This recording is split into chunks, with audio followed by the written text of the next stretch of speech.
The Russian army has called for Ukrainian forces defending Sievierodonetsk Azot chemical plant to surrender. Moscow says humanitarian corridors will also be put in place to allow the evacuation of civilians trapped there. According to the Kremlin, the people will be taken to Russian-controlled areas of Ukraine. Kiev says 80% of Sievierodonetsk is now under Russian control and under relentless shelling. Around 12,000 people remain in the city and more than 500 are thought to be sheltering in the chemical plant.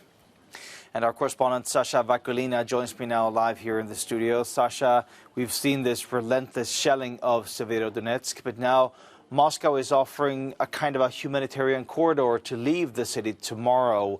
What can we expect from this? Well, let me quote here Russian Defense Ministry. Guided by the principles of humanity, the Russian armed forces and the formations of the Luhansk People's Republic are ready to organize a humanitarian operation to evacuate civilians. And this is where it gets tricky. So what we've heard now, they're going to be a humanitarian corridor for the civilians to leave Azot chemical plant. But these are not only the civilians that are there. And later on, we also heard from Moscow, they called for Ukrainian defenders to stop, this is a quote, to stop their senseless resistance and lay down their arms. Now, how these two are connected?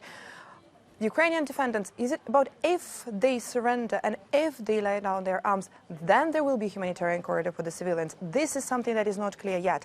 Now, in Moscow, they also said, officials, that there were negotiations, there were conversations between Russia and Ukraine regarding this humanitarian corridor, whilst Kiev asked for the civilians to be evacuated to Ukraine-controlled territory, saying that there is still some contact and communications with Sievierodonetsk.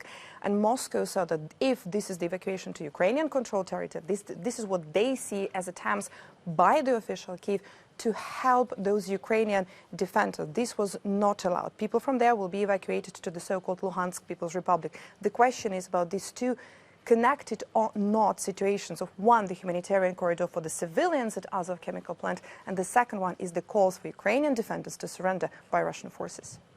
We've also heard reports from Russian-backed separatists that apparently Ukrainian forces have shelled a market and also a maternity hospital in the city of Donetsk, and Russian media claim that 5 people have lost their lives.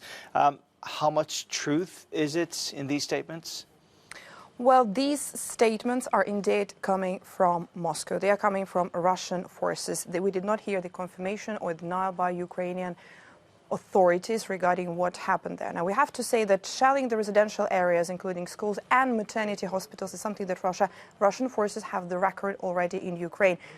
When we mention maternity hospital, we immediately think of what happened in Mariupol in the very beginning of March with the shelling there. And yet again, this is when Russian forces said that this was not a maternity ward, that was indeed the Azov regiment base there. This was not what we saw later on the footage coming from Mariupol. So this shelling of residential areas is something that has been already confirmed by organizations like the Institute for the Study of War as some of Russian practice. When it comes to Ukrainian strategy here and the way the Ukrainian forces are operating during this war is defending. They are defending, but they're not attacking this way. They're not shelling this way. Also, the Institute for the Study of War warned that around the 12th and the 13th of June, there might be provocations and staged false flag attacks in Russian-controlled territories, including, they mentioned, Melitopol and Berdyansk, to accuse Ukrainian partisans of targeting civilians.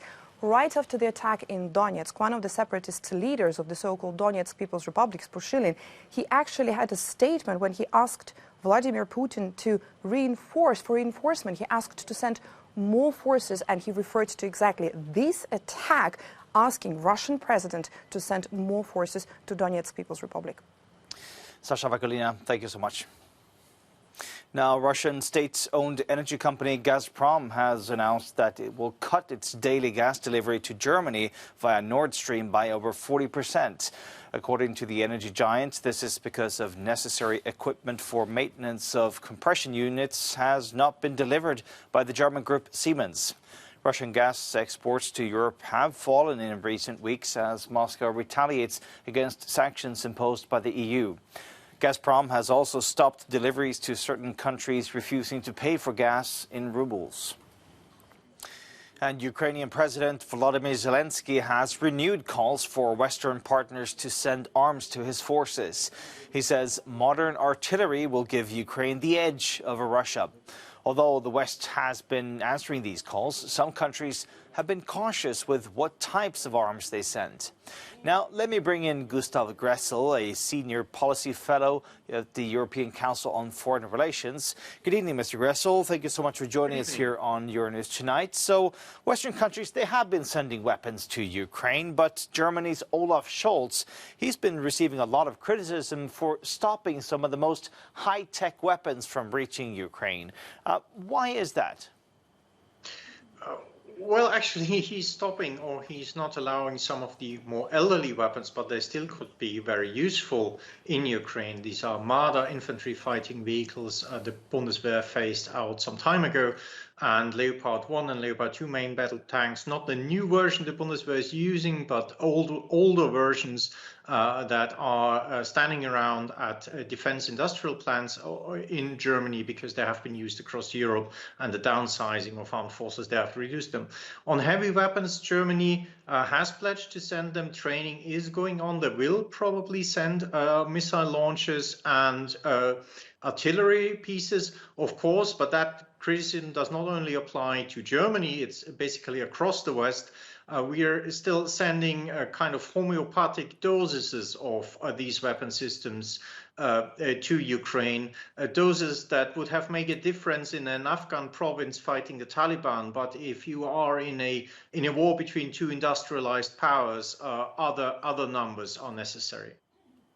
Well, that's what I'm also hearing from some analysts, that depending on the weapons that are being sent to Ukraine, I mean, if the West were to send even more powerful weapon, that could in fact actually turn the tide in this war. So would you say that it's the West's sort of inability to send enough powerful weapons that's in fact actually still giving Russia the advantage on the battlefield?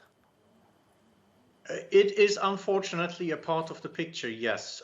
So although, of course, turning the tide is difficult, Russia is the largest land army in Europe.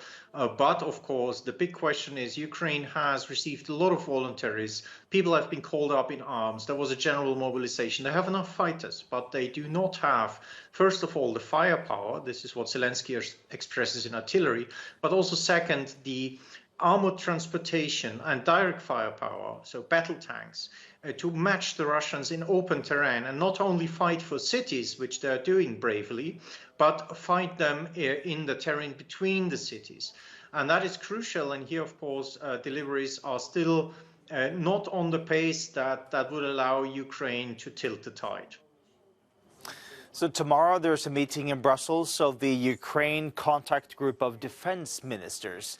Do you think that they will actually be able to agree on something heavier and going from those small doses that you're talking about and to, in fact, sending the actual weapons that Ukraine needs? Well, again, I mean, Panzerhaubitze 2000, for example, what the Germans are sending, this is exactly what the Ukrainians need. The problem is there are 7 from Germany and 6 from the Netherlands, and that's the problem.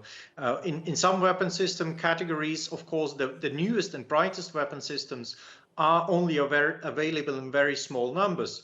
The big but is we have Cold War legacy, Western designed Cold War legacy weapon system, not only in Germany, also in the United States, which are still in stores that could be activated and sent. And this, of course, needs a training effort. You need to train the Ukrainians on this system first. You need to build up a supply chain, but some systems that were used across the alliance, more than 10 countries using during the Cold Wars the same system, could pool this, could do this together. Then you only have to do one training effort, and a lot of countries could contribute by that, share the effort. And that's what these conferences are about, to ask other countries what they have and what they can share.